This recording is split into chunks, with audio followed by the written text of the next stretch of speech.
Well, good morning. It is a pleasure to be here, and I want to say thank you to the Interfaith Center for Racial Justice and the Islamic Organization of North America for making this possible, and to Dr. Afzal's wonderful introduction. If you're interested, the book that I wrote was Jesus a Muslim, Questioning Categories in the Study of Religion. This is it here, so there's a copy up here if you want to look at it during the break. And apparently you only have to read up to page 5 to really appreciate it, so it won't take you long to get through that. But it's wonderful to be here. It's my first time in the Detroit area, and I know the weather hasn't been very good here, but it's actually quite good because I left Rochester, Minnesota yesterday to fly here, and it was snowing like crazy. So winter is coming a little bit early this year. I want to focus my remarks this morning on the theme of the workshop, Christians and Muslims working together for social justice, and how we might be able to make that happen.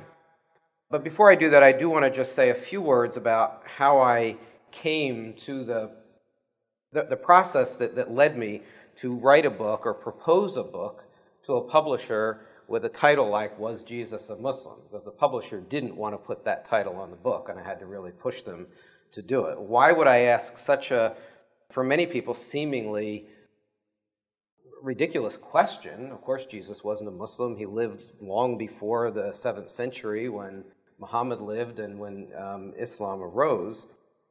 Jesus was a first century Jew, so how could I even ask that question? Well, this came about because, as Dr. Afzal said in his introduction, I teach at Luther College, a college of the Evangelical Lutheran Church in Little Decorah, Iowa, a little town in the northeast corner of Iowa. And I went there in 2000 after completing my PhD at Temple University in Philadelphia, which is where I grew up. And I had taken just a couple of courses in Islamic studies in my graduate program, which was focused on the study of the Bible, the academic study of the Bible. As Dr. Afzal said, because my advisor said, it's a very competitive job market out there, and a lot of smaller colleges can't afford to hire a full-time person, expert in Islamic studies, to teach courses in Islam. And so if you can do that along with your abilities in biblical studies, it'll probably make you more marketable. And I wasn't really that interested in taking courses in Islam. I was focused on the Bible. But I decided to follow his advice, and I took a basic introduction to Islam, and I really enjoyed it. It really opened up a whole new world for me, so I went back and took a second one, a doctoral seminar on the study of the Quran, with a wonderful teacher at Temple University, Mahmoud Ayub, and really became interested in this. So then I got hired at Luther College, probably because I could teach a basic undergraduate introduction to Islam along with my other courses. And so I taught that course the first time in the spring of 2001. I taught this introduction to Islam, and it was a good course, and it was just a basic undergraduate introduction. But there was a young woman in the class, a Muslim student from Morocco, and she was extremely well-versed in her own tradition. She was a very bright student, and I didn't know why she was even in the course, because she knew more about Islam than I did, and she could have taught the course. So what could she possibly learn in a course like that? But she made many useful contributions throughout the semester. But then late in the semester, she came by my office one day, and she said, Dr. Schedinger, I'd like to come in and talk to you about the course. And I said, sure, you're welcome, sit down. And she started saying things like, I'm really enjoying the course. I think it's great that you're teaching a course like this. I never expected, coming from Morocco to a college of the church in the United States, that I'd even be able to take a course in my own tradition. So I was feeling pretty good at this point, and she was really giving me a lot of positive feedback. But she continued on. She said, there's just one problem. And I thought, oh no, now what? What did I say? What did I do? She says, the way you're all the information you're presenting, the names and the dates and everything, that all seems right as far as I know. But there's something about the way you are representing Islam that doesn't feel right to me as a Muslim. But I don't know what it is. I can't put my finger on exactly what's wrong. So I thanked her for being frank, and I invited her to come back and talk about the issues anytime. But then she left my office, and the semester ended shortly after that. And I just sort of forgot those comments because I didn't really know quite what to make of them, because she couldn't put her finger on what didn't feel right to her. So the summer went on, and I got ready to teach my courses in the following fall of 2001. And then 9/11 happened, and that changed everything. Because once 9/11 happened, people in the local Decorah community found out that there was somebody at Luther College who was an expert on Islam. And so people started asking me to go out and talk about Islam to various groups, and suddenly I found myself as a spokesperson for Islam, recognizing that the only Muslim student who had ever sat through my class didn't feel that what I was presenting was being presented in the right way, but not able to articulate what the problem was. So what do? Well, I went out and I spoke to all these different groups because I knew in the aftermath of 9/11 how important it was to try to dispel some of the myths and stereotypes about Muslims, and I had come to know some other Muslim students at Luther. So fortunately, Huda came to be a student worker in our department that year. And so she and I got to see each other on a regular basis and begin talking about these issues. And over the next couple of years, we worked together, and we brought some Islamic scholars. We brought Akbar Ahmed from American University, who wrote the foreword for my book. He came and spoke at Luther. And she founded a Muslim Student Association on campus, which hadn't existed before. And together, she and I worked together to try to figure out what it was about how I was teaching Islam that didn't feel right to her. And it took us almost 2 years to sort this out. And the book is really about that journey, because she challenged me to completely rethink, at a very fundamental level, many assumptions that I held, and many things that I had even learned in graduate school. So it was a process of re-education for me that I never expected would have occurred.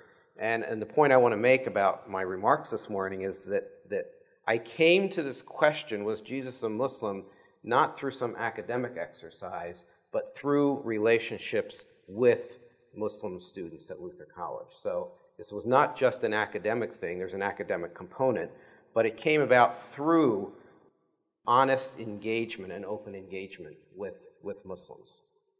So with that as sort of a framework, I want to address the question that was in one of the promotional flyers for this event.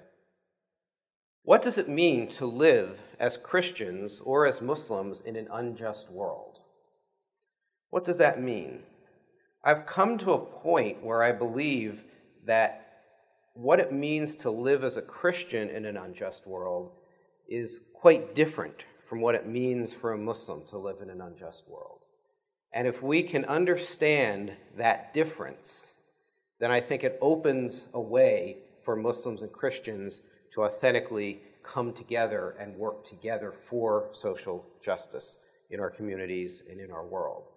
So how is it different for Christians to live in an unjust world than for Muslims to live in an unjust world? So let me talk about Christians and social justice first. Then I'll talk about how I understand Muslims and social justice, and then I'll attempt to bring those two together using Jesus as a place to focus around. So Christians and social justice. I'm often struck by the fact that I've been born and raised in an American Baptist community. I went to an American Baptist seminary. I teach at a Lutheran college. I go to a Methodist church. So I've been involved in Christian community my entire life. And I've often been struck, more recently, by sort of a strange dichotomy that I observe as I look around the Christian world, the Western Europe and America, primarily North America. Christians believe in social justice. There's social justice at the core of many Christian ideas. And yet, Christians seem to live very well in societies characterized by high levels of social and economic injustice. Why is that?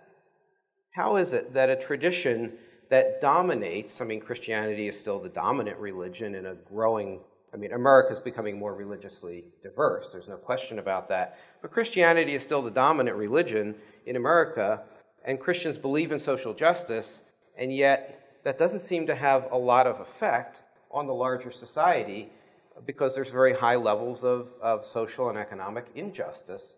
And if you don't believe that, just look at the situation of the last year with the financial meltdown and the people on Wall Street making all this money, gambling with our money, essentially, and with the high unemployment rates that we see and all of the economic problems and difficulties that people are experiencing.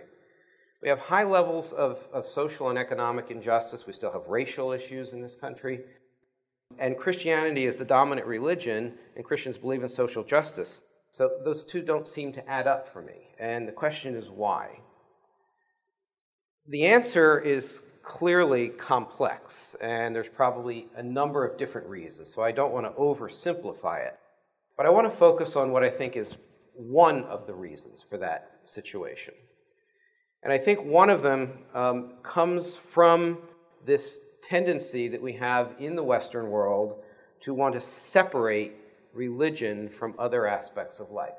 And this is often thought of in terms of the concept of separation of church and state, or the separation of religion and politics. And many Christians argue for the separation of church and state, but it's very interesting.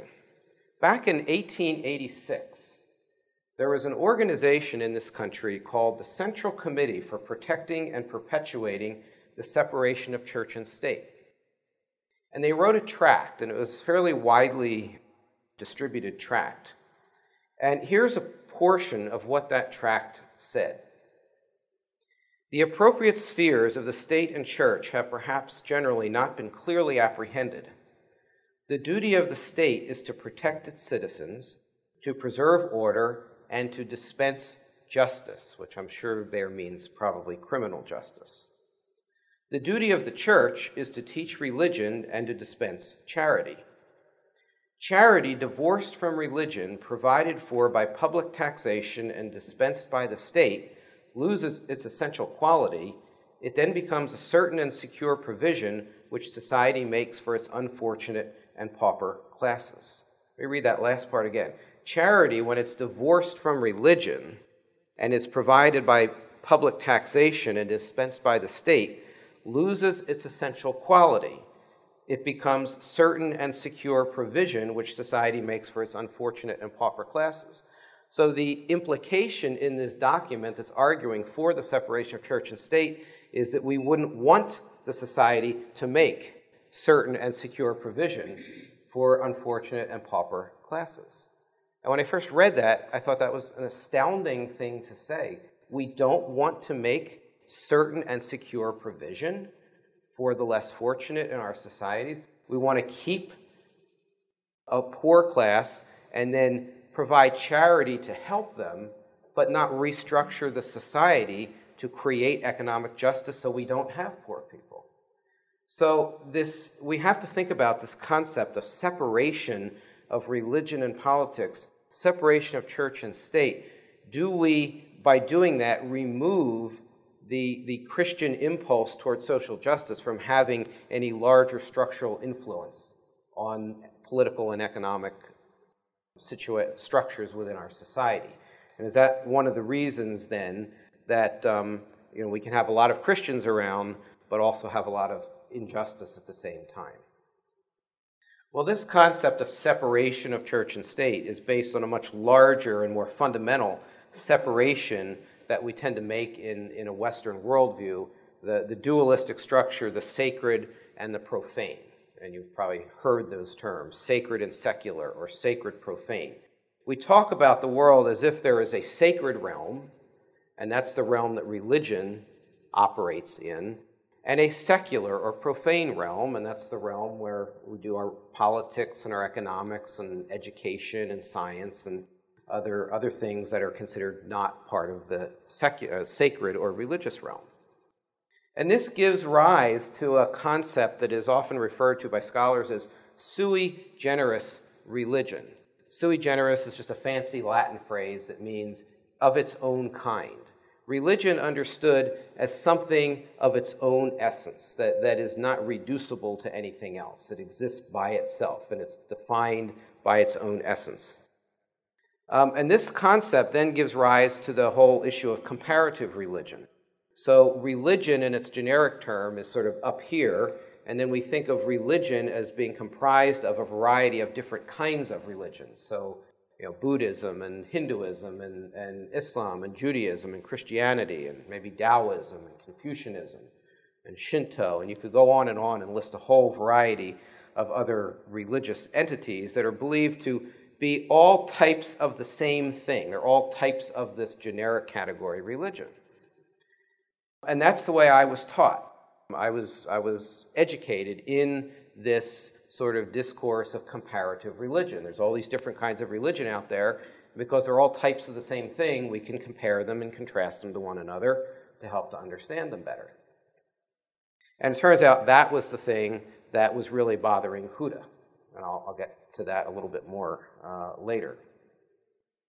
So we talk about religion. The way in which we talk about religion is founded on this sacred, secular, sacred, profane, dualistic structure where religion is assigned to the sacred and politics and economics are assigned to the secular. And because they're separate things, then we don't want to get them too mixed up with one another.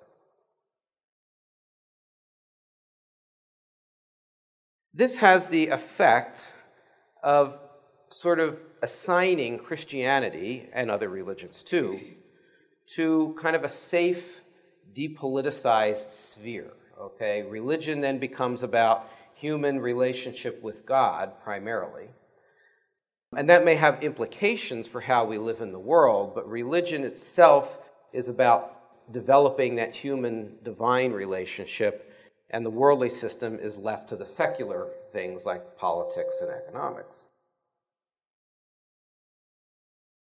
This means, and has the effect, that a devout, practicing Christian can feel very secure in his or her Christian identity, even in the midst of a lot of social and economic injustice.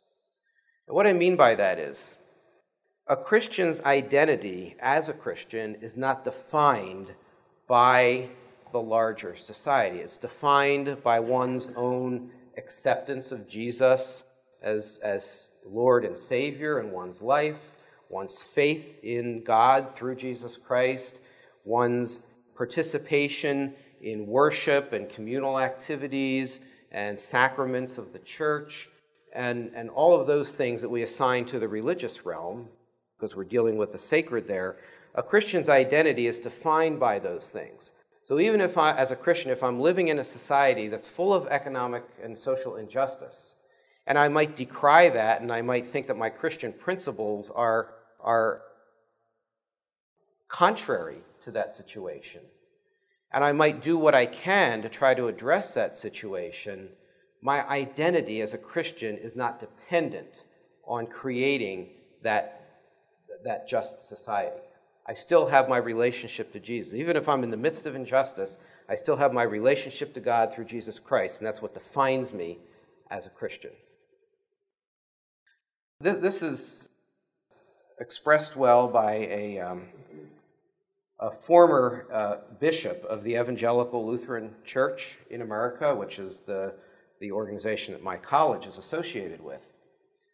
Writing in an article some years ago in which he was sort of tracing the history of the ELCA, he wrote these I find very surprising words.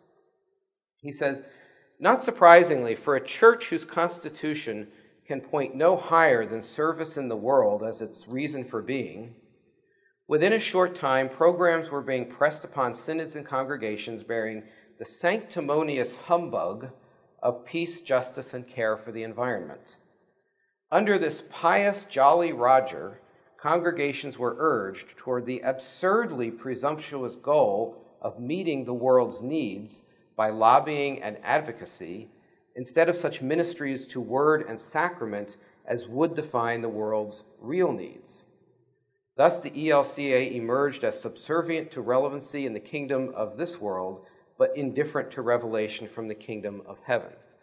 So this is a bishop of the ELCA coming down on the ELC's emphasis on service in the world by calling it sanctimonious humbug and absurdly presumptuous, saying that the world's real needs need to be met through word and sacrament. The world's real needs are spiritual needs, not material needs. And so you can see that clear separation there and the prioritizing of the spiritual over the material. Material needs, they're not unimportant, but people's real needs are spiritual. We need to save them spiritually, and that's what's important. And then we can deal with the material later, but the spiritual salvation becomes primary. You know, this goes back to a scholar, a very influential scholar of comparative religion, Mircea Eliade, who wrote a book called The Sacred and the Profane, in which he argues very strongly that the sacred realm, which is different from the profane realm, is the only true reality.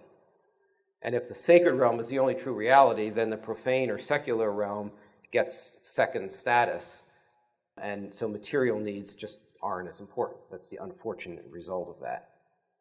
So, Christians and social justice. Christians believe in social justice, and I want to make that clear. I'm not saying that Christians don't believe in social justice. They do, and Christian tradition is full of writings calling for the development of social justice. But Christian identity, as a Christian, I don't think is tied indelibly to the creation of a just world. When we turn to Muslims and social justice, I think the situation is quite a bit different. As I read Islamic sources, the idea I get, and what I had to come to through my engagements with Huda, is to understand that Muslim sources at least, don't recognize the dualistic sacred-profane structure. They view the world in a very, very different way than Western people tend to do, through that dualistic sacred-profane structure. The important concept that I've come to understand, and the driving concept within Islamic thinking, is the concept of tawheed, which is the word which means unity. Now, a lot of people look at that and they say, yeah, okay, Muslims are monotheistic, and they're talking about the unity of God. You know, they don't like the idea of the Trinity because it seems like three gods and God is one in Islam. But this concept of tawheed goes beyond the theological. It's not just an assertion of the oneness of God, though it certainly is that. It's an assertion of the oneness of humanity living in submission to that one God, and you get that in the concept of the Ummah, the worldwide Islamic community, but also the integrity and the unity of one's lived experience. That everything is bound up together in one, so that it's really inconceivable to even think about a sacred realm and a secular realm as two different things, as we tend to in the West. For Muslims, there is no sacred, there is no secular, there's just this overarching unity. Now, that worldview has profound implications that it took me a while to sort of tease out, but which I try to tease out in the book.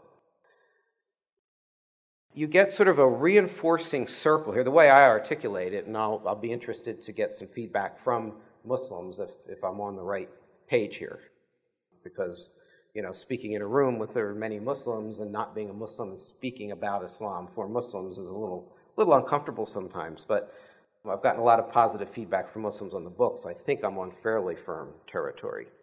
The way I think about this, Islam is often referred to as being deen and dunya. Deen meaning, from what I've come to understand, one's act of submission to this overarching divine unity, God, Allah.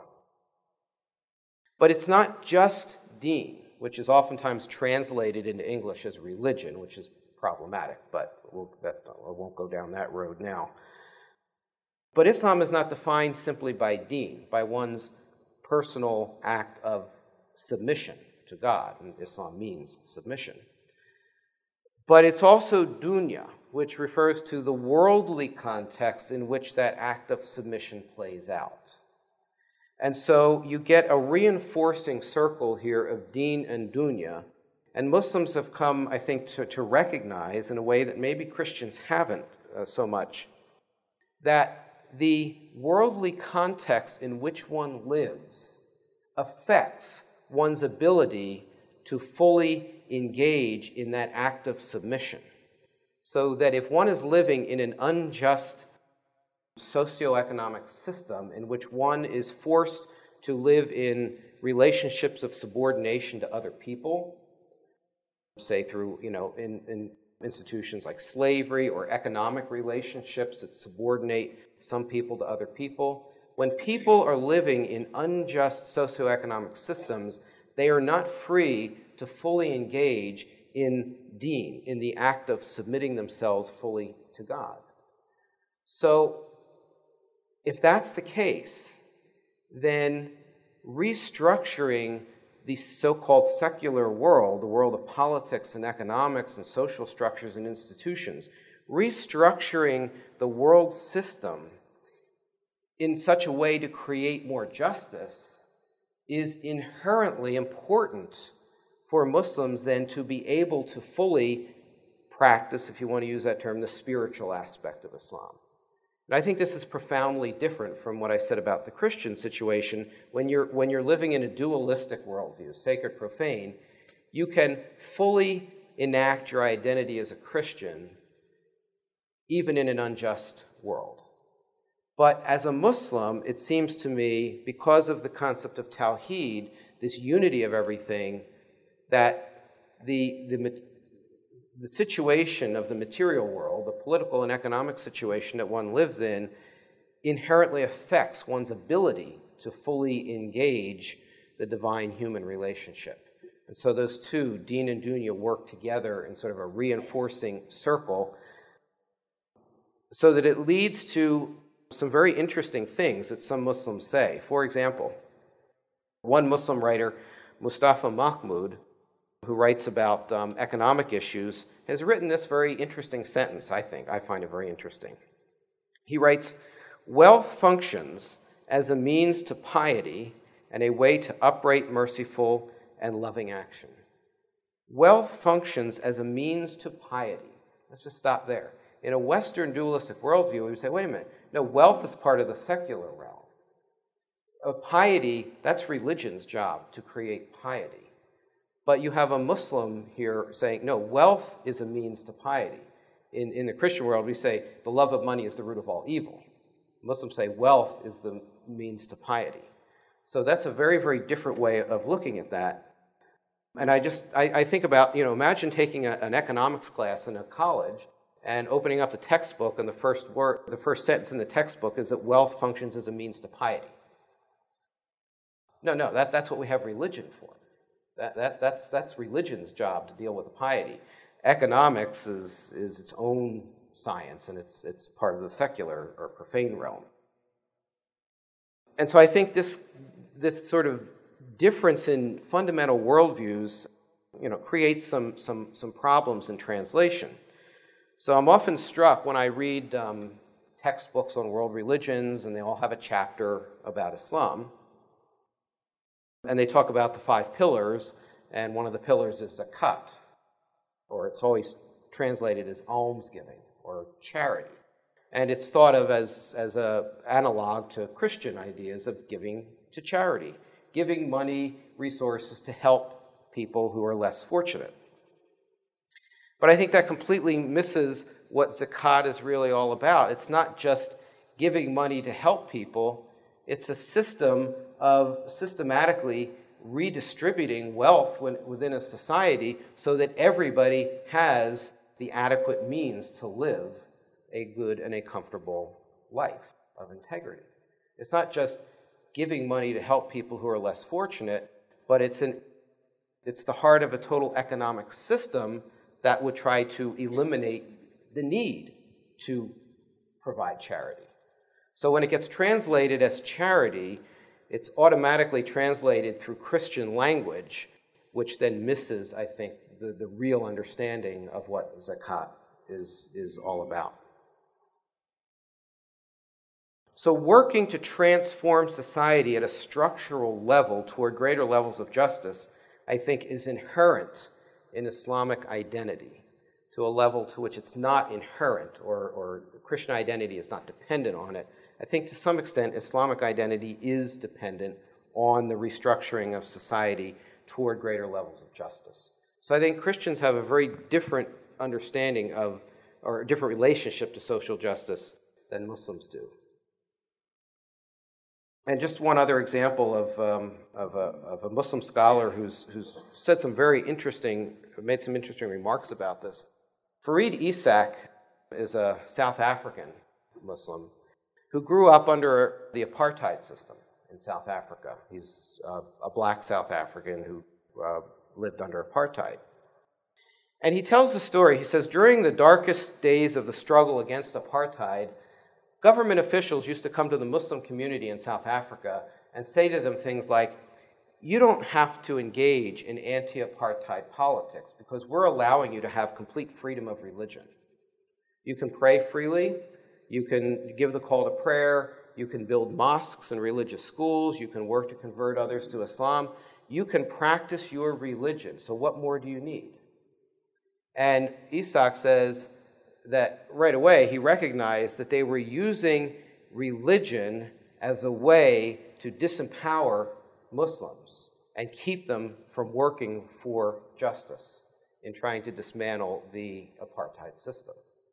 So religion there, the concept religion, came to be used in a very political way. He observes that the conservative clergy, the Christian clergy that supported the apartheid system, were never accused of using religion for political ends. But the Muslims who tried to react against the apartheid system were always accused of using religion for political ends. So Isaak is very sensitive because of his experience to the way in which the concept religion is always engaged with power at some level. And so he makes this claim that we can't think of religion as a neutral term. It's not neutral. Who gets to define what is religion? And what are the political and economic implications of that? So, given this difference in worldviews, then, it raises the question, can Christians and Muslims cooperate with each other in trying to advance social justice within our society and our world? I think the answer to that is yes. If I thought the answer was no, I probably wouldn't have been invited here. So I think it's obvious that I think the answer is yes. But it'll be a challenge. There's no question that it won't be easy. I think the answer is yes, with a certain provision here. If Christians are willing and able to rethink the dualistic worldview that is so ingrained in our view of reality, that is so deeply embedded in the tradition, and realize that that sacred profane dualism would not have been part of the worldview in which Jesus himself lived. So I want to switch now and talk a little bit about Jesus, because there's plenty of research now to show that the sacred profane dualistic worldview is a specifically fairly modern Western Christian construction, and it has not characterized most societies through most of history throughout most of the world. And in fact, there's very little evidence that anybody in first century Palestine, when Jesus lived, would have understood the world in that way. One scholar of Islam, John Esposito, has said, if you went to the Roman Empire, if you could get in a time machine and go back to the Roman Empire in the first century and walk around and talk to people and come up with them and say, what religion are you, or what religion do you practice? They wouldn't understand the question, because there was no functional category religion in the first century. But that's really interesting, because if there was no functional category religion in the first century Roman Empire context in which Jesus lived, then it would have been impossible for anybody to view Jesus as a religious figure. Think about that for a minute. Jesus wasn't a religious figure. Well, if there was no conceptual category religion, then nobody at that time could have thought of him as a religious figure. So if Jesus wasn't a religious figure, what was he? Well, there's been a lot of research on this in recent years. Scholars of the New Testament more and more are beginning to recognize that the Roman Empire was not just a background on which Jesus' sort of spiritual mission was acted out. The Roman Empire and the realities of life in that imperial context affected every aspect of people's lives. The Roman Empire was a terribly oppressive kind of an empire, and the Jewish community in Palestine, in the Roman province of Palestine, was really cruelly oppressed by the Roman imperial authorities.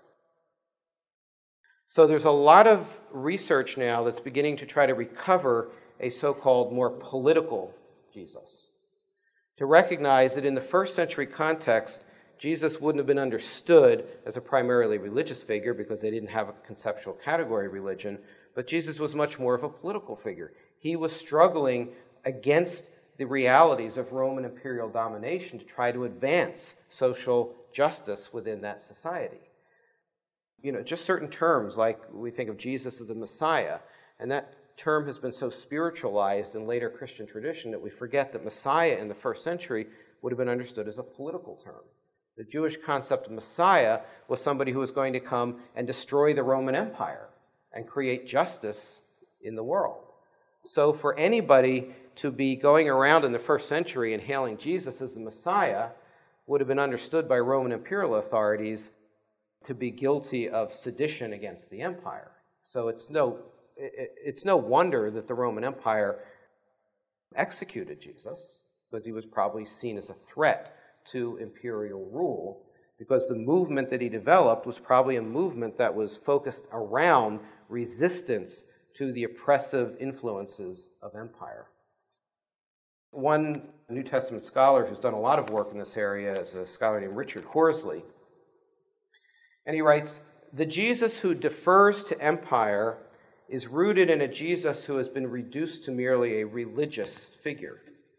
Since by definition empire is political, a Jesus who is merely religious has no relevance to or implications for empire." Then he said, "It is simply impossible to separate a religious dimension from political economic life in traditional societies." So I think Jesus, in his original historical context, would have understood that people's ability to develop their relationship with God was affected by the oppressive, unjust political and economic situation in which they were living under Roman domination, and that imperial situation had to be addressed in order to free people to fully engage in developing the divine human relationship in their spiritual lives.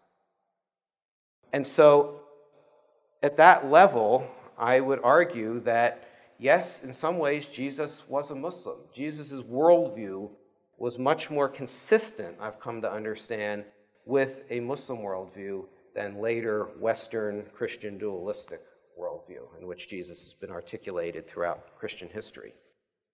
Now, this is a challenge for Christians, and it was a challenge for me. And I never would have expected to come to this conclusion, but this is what Huda pushed me towards. And I'm very grateful to her for doing that. But I also want to make the point here that the political Jesus is not missing from the Christian tradition, not by a long shot.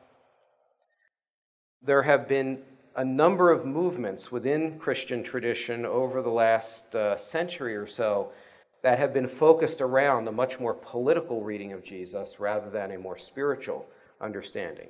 So I just want to mention a few of those. Liberation theology. The 1960s, 1970s in Latin America, coming out of the Roman Catholic Church in Latin America. You have this new theological movement known as liberation theology, people who are struggling against very high levels of economic injustice and saying that Jesus has relevance for that, and began to really develop a theological movement that was based around the struggle for liberation from unjust and oppressive structures. So liberation theology very much understood Jesus in more political terms. And then liberation theology, I think, influenced the development of black theology. So again, in the 1970s, 60s, and 70s, with civil rights struggles within this country, you have the development of a black theology movement. James Cone, one of the great theologians of the black theology movement, says in his book, God of the Oppressed, he just says flat out that any understanding of Jesus in any context that doesn't understand Jesus as the liberator of the oppressed is heretical. I mean, he just lays it right out and says that. So the black theology movement, because of the experience of black people in this country and slavery and oppression and racial injustice, are very sensitive to this kind of an issue and much more sensitive to a political understanding of Jesus. If Jesus is just about your relationship to God and spiritual things and has no relevance for the struggle against injustice, well, really, what good is that? That's one of the reasons that slaves, when they were brought to this country, were Christianized, many of whom were Muslim, by the way, and they were Christianized because if slave owners could get slaves to understand, but look, once you die, you go to heaven, it's a paradise, and everything will be wonderful, then they don't really have to worry about their oppression here on earth.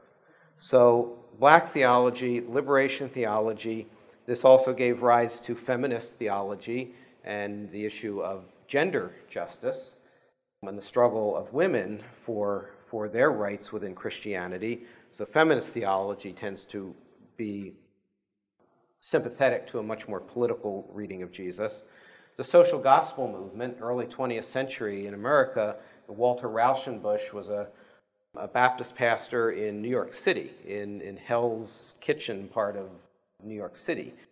And he was struck by the level of economic injustice in America, and particularly in his area of New York City, in the turn of the century, late 1800s, early 1900s, when you have the great capitalist magnates, the Rockefellers and the Carnegies, and making all their money, and all these poor people that didn't have enough to eat, they didn't have any access to health care, sounds familiar, and all these other things. And so he began to articulate a very political reading of Jesus. He said, this Jesus that we talk about, who's just, savior of my sins so that I go to heaven when I die, people, they need food to eat. They need access to health care. They need jobs. That's what they really need. If Jesus is not relevant for that, then what good is Jesus? And so that spawned what became known as the social gospel movement. I have a colleague at Luther who teaches theology courses, and she's one of the leading voices in a growing theological movement known as embodied theology, is what they're calling it. But it's very similar to these others, trying to understand how the Christian gospel is relevant for people's physical bodies, not just their spiritual lives. And so she's doing a lot of work in this movement toward embodied theology. So these voices are there in the Christian tradition: liberation theology, black theology, social gospel, embodied theologies, feminist theology. The voice of the more political understanding of Jesus is not missing from the Christian tradition, but that voice has not tended to be dominant because of the sacred-profane dualism. As soon as these voices become more dominant, then people look and say, oh, no, you're becoming too political, you're using religion for political ends. Religion is about religion, it's about spiritual things. Leave the politics up to the politicians and the economists and keep those two things separate. So those voices, while they're there, have not been able to become dominant. So I think if those voices can become dominant, those are Christian voices that are much more in tune with understanding Jesus in the way that Muslims probably do. And I think those could get together. So I think if those voices can become more dominant in Christian consciousness, then Jesus can become a center around which Muslim-Christian movement of solidarity could revolve. It won't be easy. And I think there's two challenges. I'll just leave you with those challenges and then turn it over to Dr. Shah to hear his comments. Two challenges. First, can Christians fundamentally reorient the way in which they understand the person and work of Jesus, realizing that their dualistic or our dualistic worldview in which we understand Jesus is an aberration and would not have been the way in which Jesus understood the world? Can we get ourselves back into a first century mindset, view the world the way Jesus viewed the world? That'll be a challenge for Christians because there's a whole 2,000-year tradition sort of militating against that. So that won't be easy. So I think that's the one challenge. Can Christians fundamentally reorient the way in which they understand the person and work of Jesus? And then the challenge for Muslims, it seems to me, is can Muslims resist the dominant Western worldview that tries to religionize Islam and render it amenable to systems of injustice in the way in which I would argue that Christianity has tended to become amenable to systems of injustice. So can Muslims resist that dominant Western worldview, that dualistic worldview that tries to turn Islam into a religion, the way Fareed Isaaq talked about, so that Muslims are depowered and able to live amenable to systems of injustice? Neither of those challenges will be easy, but I don't think either one is impossible.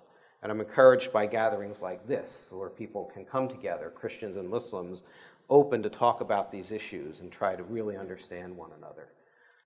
And so this is where I've come to. In some ways, I answer, yes, Jesus was a Muslim in a very limited sense, but a very important sense. And I came to that, as I said, not through academic exercise primarily, though I had to go back and do the academic work to try to articulate what was going on. But it was through my own experience with Huda and then with other Muslim students that I have had at Luther College and have had the privilege of getting to know, who have constantly told me, yeah, Dr. Scheidegger, keep doing this. You're doing the right thing. You are speaking for us. You understand us in a way that other people don't seem to. And it's been that constant encouragement from Muslim students that has continually propelled me forward in this when I many times thought, what am I really doing here? Am I really speaking for anybody, or am I just completely out in left field? And they constantly told me, no, keep it up. You're doing good work. So it's through those interrelationships and those relationships with the Muslim students at Luther College to whom I dedicated the book that I came to these conclusions. So I will leave it at that right now, and thank you for listening, and look forward to some dialogue a little bit later. Thank you.